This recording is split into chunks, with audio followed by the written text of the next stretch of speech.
আসসালামু আলাইকুম।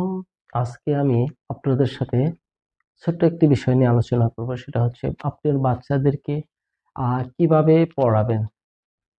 আ অনেকে আমরা বাচ্চাদেরকে পড়ানোর সময় আ অনেক প্রেশার ক্রিয়েট করি, অনেক চাপাচাপি করি এবং নিজের অজান্তেই তাদেরকে আ চাপ দিয়ে থাকি বা অনেক সময় গায়েও হাত দিয়ে থাকি। মানসিক টর্চার তো অনেকেই করেন।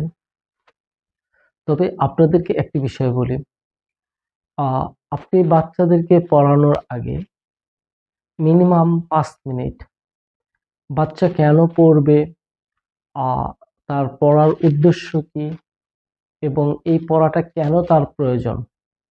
বাচ্চাকে আ তার দায়িত্ব শিখান, তার কর্তব্য শিখান। পড়া তার দায়িত্ব এবং কর্তব্য।